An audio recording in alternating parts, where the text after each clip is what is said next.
Hey, come help me. Come help me. Hey guys, welcome back to another episode of Fishing in Florida. Today, Okay, video's gone. Okay, so we're going to be going over what's inside my tackle bag. So let's get started.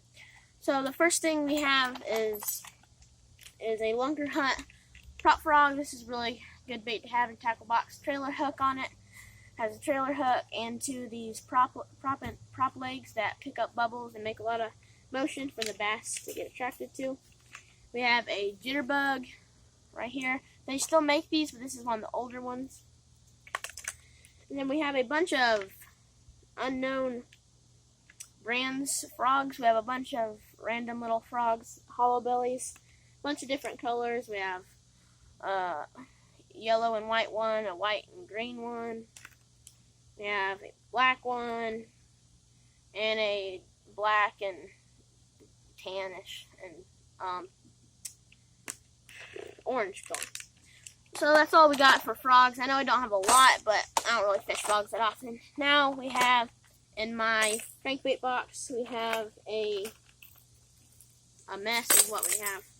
But the first bait I have is a very old Rapala jointed crankbait, a very old jointed crankbait. I don't know why I keep saying swim. Very old jointed crankbait. So the second bait is wrapped up. Okay, I'll show them both of you at once. So the top one right here is another jointed, newer Rapala crankbait, and this is a lipless crankbait. What? Well, guys, this is Lucas. Okay.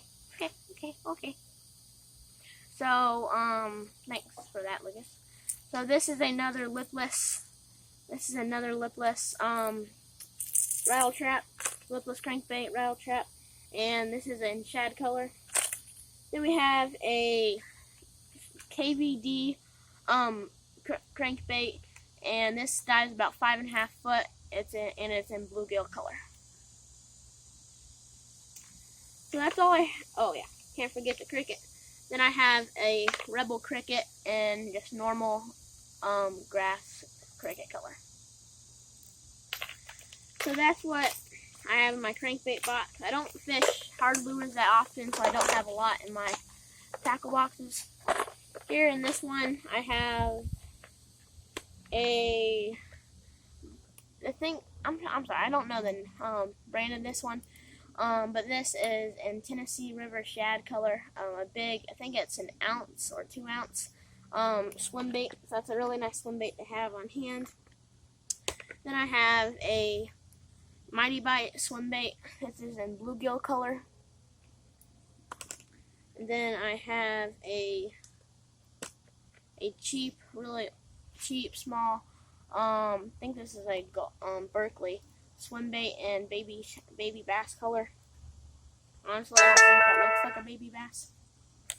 But that's all I have for swim baits, and then now we're going to go on to spinner baits. For spinner baits, I don't fish them that often, so I don't want to spend a bunch of money on them. So right now, all I have really are $1 spinner baits that you get on Walmart. This is a chartreuse one with a Colorado blade and a big willow leaf blade.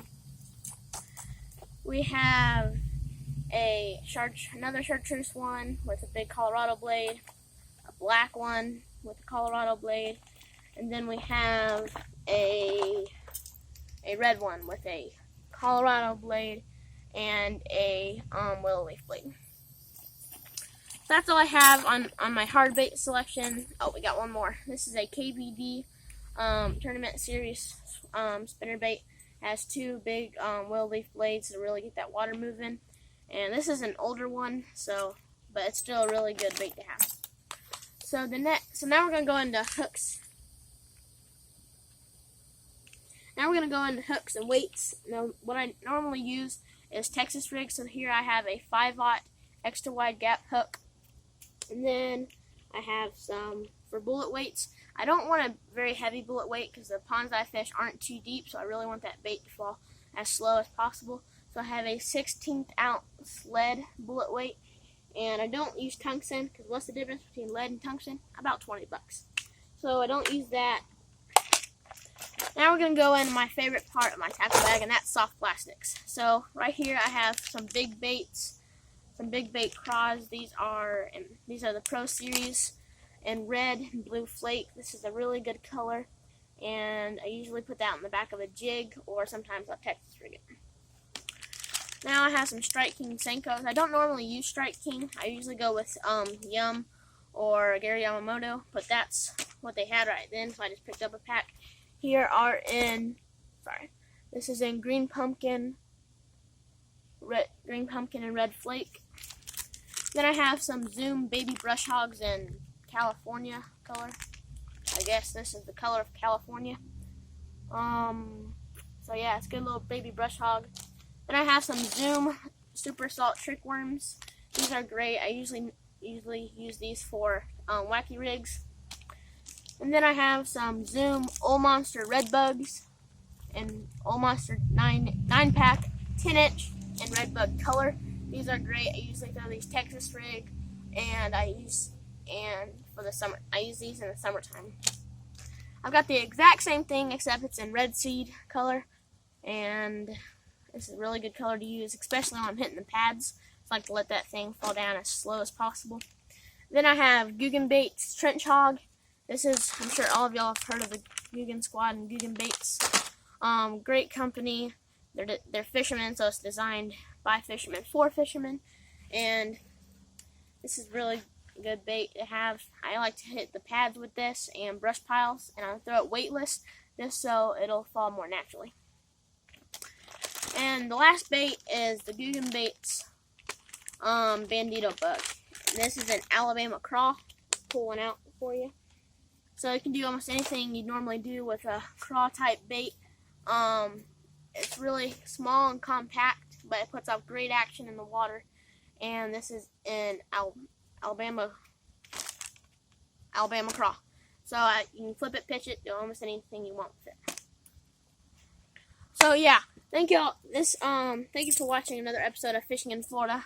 I hope you've enjoyed this video. Comment below if you want any more of these videos. Once I get more new tackle. So please subscribe and like the video. See y'all later.